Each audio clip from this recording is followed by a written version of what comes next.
and welcome to the show. This is Chris Reardon, today's United Kingdom talk. Well, those steroid tablets seem to have done the job. My God, they work quickly. Regular listeners and viewers to the show know I suffer a little bit from asthma, which isn't too bad, but over the Christmas period I visited my sister and it got particularly bad up there because of her 3 dogs and 3 cats. Well, just after, was it just after the last show? No, just before the last show I recorded, I'd been down the doctor in the morning, our local doctor here in where I live in Bracknell, and he was a locum doctor. I've never been quite sure what that means. Apparently this is a temporary doctor. When your usual doctor is away on a holiday or whatever, they send a locum doctor. Strange, isn't it? Locum. But what a nice man. A really pleasant, what's the word? Pleasant, polite man. Older than me, probably about 55, I would say, something like that. Definitely one of the old school.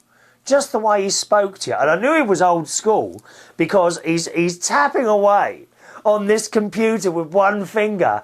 And I jokingly said to him, I said, I bet you were happier when you had pads and pens to write. And he says, too right I was. He says, I just can't get on with these things at all.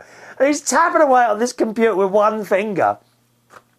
And, you know, he called us in. Like, what happened is I don't come out to the waiting room and call you in, Christopher! It's not like that. Not like your mum calling you for dinner or anything like that. He pushes a button and a light comes on, a loud buzzer. And a light flickers into life, dear. And then you get your number, because you all get a number. you get this number and you sit down with it. And like I think I was number 17. And on the board was number 14. So there was 2 people in front of me.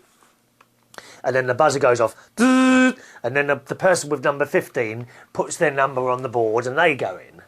Oh, it's all very manual, dear. I mean, you'd think you'd have a button to push, wouldn't you? Oh, no, you've got to get up, get your fat, lazy bums up from that seat and put that number on the board. And then you go in, and then the next one, light flashing, number 16 goes up, and then I'm watching and waiting. I was looking at the magazines on the table in the doctor's surgery, and I remembered, I think it was Susan, our cat lover, who told me around about August last year, never, ever touch those magazines in a doctor's surgery. They are alive with germs, dear. Alive! I'm telling you now, you touch those magazines, you won't get out of that doctor's surgery alive. You'll die in the waiting room. I mean, the place was people dying they were picking up a copy of Woman's Own, and 2 seconds later they were dead. Terrible. So I carefully sat there, not touching anything while I was in the doctor's. I mean, how far do you have to take this sort of thing? You know, you go in the doctor's surgery, you sit there. I think as soon as you go in the door, germs are attacking you all over the place. So you can't see them. Crafty little things they are.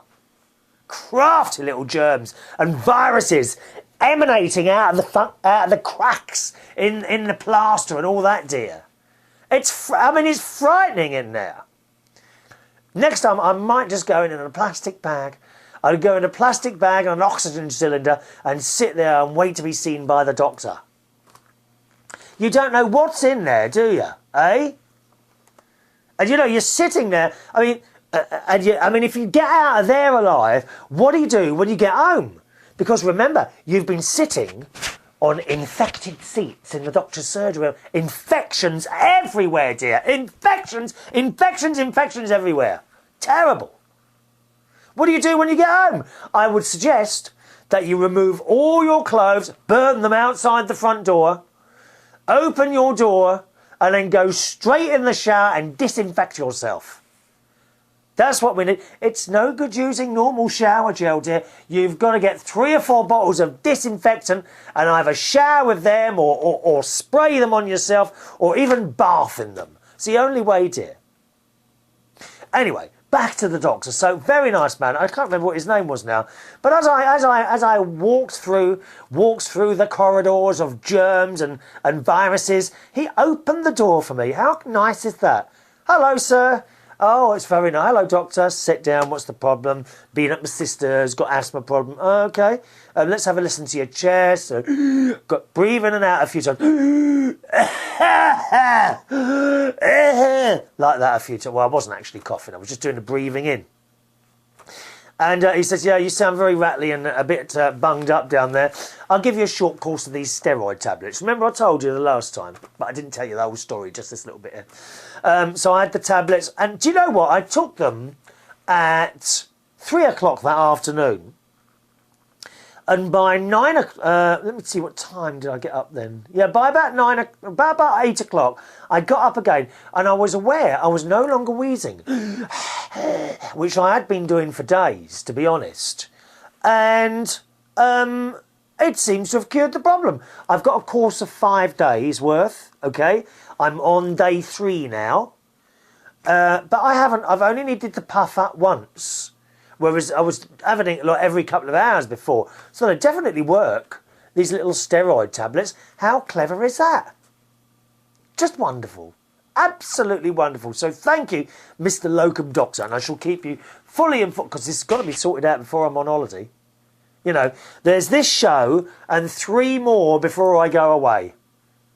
And it's exciting.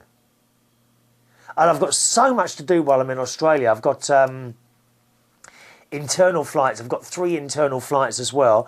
I think I've mentioned I'm visiting my cousin who looks after the police force on Norfolk Island. And while I'm over there, I'm doing a little free disco, DJ type things for some teenagers there. And they're trying to teach these teenagers that, yes, you can go out for a night and not have to get drunk and not have to take drugs or anything like that to have a good time. So good idea. So I'm very pleased to be helping out my cousin doing that. He did send me a poster. I wish I'll print it off for the next show, and then I can read it out to you, because they got other things happening as well. I can't remember what. I think there's some sort of sports activities going on, and maybe a little film, so the children can choose. I call them children, they're teenagers they are. All right, so I'm doing that, possibly doing a little something on a community radio station on the same island. I'm going to visit, remember Spud? If you need to have been with us about a year to know who Spud is. Spud is a very, very good friend of mine. He works with me in Belushi's bar in Hammersmith, and he kind of joined the bar around about the same time as I did. He has now moved to Australia with his girlfriend, a young couple. I think they're both about 20, 22, somewhere around that age. And he's now moved to his girlfriend's place in Australia. And I'm not sure what job he's doing there yet. I'm going to Brisbane to see them. That's the only reason. I'm so excited to be going to see him. You know, I really am. Such a nice boy. Really nice boy. And the two of them together do seem to work. You know how sometimes you see couples together and you really shouldn't be together. You know, that sort of thing. Well, they're not like that. Not like that at all. They just look right together. So I'm going there. I'm going to Canberra as well to see my Auntie Shirley and Uncle John. And they've offered to take me to a place I went to last time called Penrose Park. Now, Penrose Park, which is near Canberra. I don't think it's actually in Canberra. It's near. I mean, it might be in Canberra. It's a very long drive from the centre of Canberra. I know that it's about an hour's drive, or possibly more than that. It's a religious place that my auntie and uncle helped to build. You can look it up on the internet. I haven't got the web address with me. If you look at Penrose Park, Canberra, Canberra, then you should be able to bring that up and have a look to it. And it's the most wonderful place. I mean, you just walk around there, and emotion does fill you while you're over there. So I'm very, very much looking forward to that, and eternally grateful for my auntie and uncle, who are not in their younger years now. You know, so you've got all the people with the problems that elderly people have, perhaps with aching limbs. I think my auntie, I'm sure she had a hip replacement or something like that. I can't remember now. But she wasn't well earlier in last year, but I think she's all right now, so I'm hoping they'll be all right. See, the only thing is with travelling to somewhere like that in Australia, I don't think you can do it by train or bus. You've got to have a car to get to a lot of these places. It's a completely different setup from the UK. People don't realise how big Australia is. You know, I mean, here in the UK, you can go from one end to the other end of the country by car in, I don't know, 10 hours. You know, you can't do that in Australia. You've got to take a plane or something like that. But this Penrose Park place, I think the only way to get there, really, I mean, you certainly couldn't walk. You know, you'd be walking for weeks from Canberra to get to there. So you've got to have a car to do it. So I'm hoping they will be all right. If not, then I think, you see, the trouble is I'm no good at finding my way from A to B. I get lost so easily. I mean, so easily. However, I don't suppose in Australia that would be too much of a problem.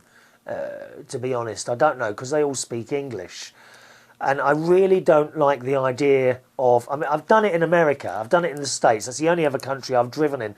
I do not really want to drive in another country. It might sound silly, but that's just me, I'm afraid. So there we are. So I'm going to do that as well, visit Canberra and then go back to Sydney. Lots of people to see in Sydney. My cousin Tim and his wife and his I think he's got over, he might have 4 children now. I think he's got 3 or 4 children. Looking forward to seeing him.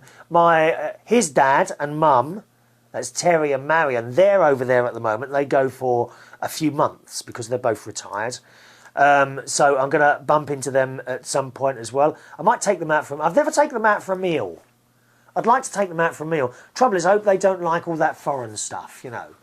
I would be quite happy with an Aussie burger from Hungry Jack's. If you're Australian, you'll know exactly what Hungry Jack's is. Just this burger joint. You see, I can't be doing seafood or anything nasty like that, I'm afraid. No, dear. No. Roast, I mean, I wonder if they have Carveries in Australia. That'd be all right, wouldn't it? Eh? We'll have to dig out a Carvery or something in Australia to take them to. Or maybe a nice restaurant in Sydney. I've got a friend out there who used to live in Bracknell. Paul. He's a hairdresser, so looking forward to seeing him as well. Who else is there? I'm sure there's some other people. I can't remember who else. Oh yes, Ruby and Peter, who are 2 very, very dear friends of mine. Ruby was a singer, and she used to sing in some of the venues that I worked at here in the UK. And the 2 times I've visited Australia before, she's invited us round to her house and made the most wonderful meal. And invited people round, and we had like a bit of a dinner party, and it was just wonderful. Just wonderful. So looking forward to seeing that. And of course, very much looking forward to the weather, because it's horrible, it's cold here, we haven't had any more snow, certainly not here in Bracknell anyway, and it's just horrible, and I can't wait to get out of the cold and into the warm, or actually hot weather, because I haven't been to Australia in the summer yet. I've always gone in the autumn. So that'll be an experience in itself, I think. It's going to be probably very hot. Of course, that does have the advantage of not having to have much shopping. Sorry, not shopping. Suitcase. Take stuff with it. In fact, after I've recorded today's show, I am going to go into town and look for a light suitcase. Now, I do have, it's not here in the studio, I do have a very large suitcase, but it's horrendously heavy. And the suitcase on its own weighs about 6 kilos. Now, it's not too bad on the flight going to and from Australia, but some of the internal flights, according to the ticket, have a weight limit of 23 kilos. So I'm kind of hoping that I go to Australia with 23 kilos or less worth of weight in that one big bag. Otherwise you get all sorts of extra charges and all that business. It's the internal flights that are the problem. They've got a very light restriction on carrying you know, clothes and stuff in your suitcase and all that. So I might go and have a look at a smaller case. I don't actually have a small one. I've only got a large suitcase. So that's it, and all going to happen soon. I haven't sorted out my holiday insurance yet. I really ought to do that. So there we are. Now, incidentally, today I'm sitting here And I'm not in my usual very smart shirt today. I'm wearing a white t-shirt today. Now, there is a reason for that. This was a present from my nephew, Gary, 25, and his girlfriend, Stacey. They're the ones, they moved out of my sister's house last year. And now I have a lovely house in Woodhall Spa. It's a bit expensive. They're renting it. And in all honesty, it's a bit bigger, I think, than what they need. It's a lovely house. It's brand new, but it's 4 bedrooms, and they really don't need 4 bedrooms. So I've been trying to sort of persuade them that they don't need that and to move down a bit and save the money. But there you go. It's quite funny. On Boxing Day, we all went down there, myself, my niece, my little nephew Jimmy, and my sister and her husband, and they done us a buffet. And while we were sitting there, I got to talking about houses, and I said to Gary, so are you going to stay here, Gary, or do you think you'll move somewhere else? He said, I think I'll move home, it's much cheaper. So he realises now, do you? At last! Why is it, and I was the same as well, why is it you've got to wait until you leave home before you really understand the true cost, what it is to be living in your own place? You just don't realise it, do you? Until you actually move out, eh? I don't know. Oh, by the way, the email address for the show, if you want to join in at any time, is chris@unitedkingdomtalk.co.uk. chris@unitedkingdomtalk.co.uk. I do host a live talk show as well, where you can join in by telephone, Skype, and indeed email. Now, there's only one more of those before I go away, so if you want to join us for that, it will be on Monday night, as it always is, Monday night at 6 p.m. UK time, all right? 6 p.m. UK time, Monday night. To find that, go to the main United Kingdom Talk website, unitedkingdomtalk.co.uk, all right? unitedkingdomtalk.co.uk, top left-hand corner. You'll see a little picture of me in a grey t-shirt and a yellow sign that says, click here to listen live. Just click on there and you'll be whisked away to where you can watch the show. Yes, you can watch it as well. I have the camera as well there. I have actually ordered a small... you can now buy widescreen webcams. Did you know that? Microsoft have got one out, and I have ordered one. I'm not sure if that will be set up for Monday, but we'll try that out. And do remember, that's the last live show until I go away. Okay, so once again, live show Monday night, 6 p.m. UK time. To find it, go to unitedkingdomtalk.co.uk. Top left-hand corner, click Listen Live. Picture of me in a grey t-shirt, yellow sign, Listen Live. And that will take you to where we listen live on Monday nights at 6 o'clock. And it really would be lovely for you to join in either by phone or email or talk to me on Skype. The beauty of doing that live show is that I can actually talk to you on a one-to-one thing, you know, and I just love to talk to people. What do we talk about? Whatever.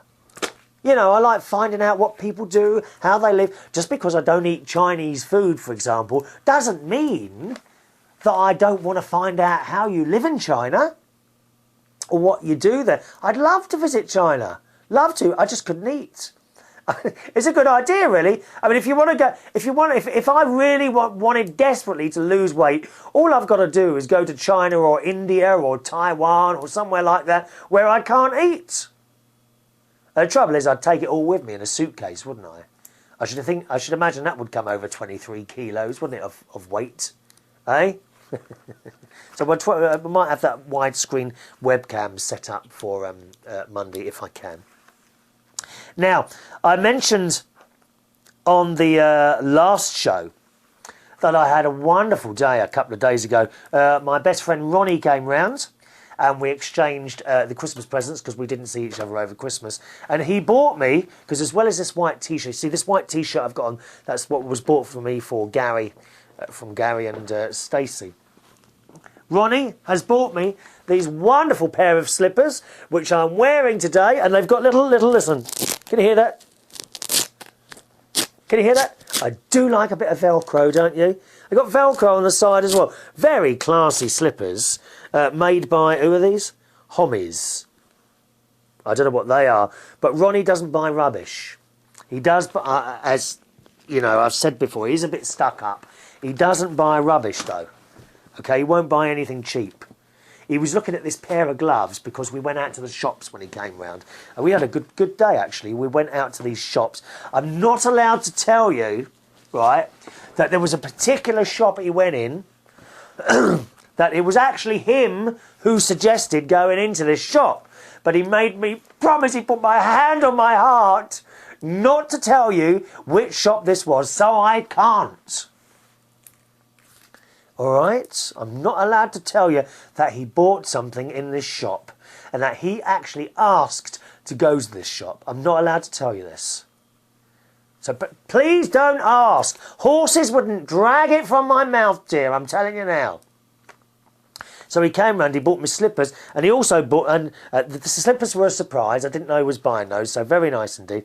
And he also bought me something that I did ask for, which is the Virgin Book of British Hit Singles. Now, I think, I'm not 100% sure, but I think this is a replacement for the Guinness Book of Hit Singles, which I personally myself was looking for this year, but I haven't been able to find it. So I wonder if one has bought out the other.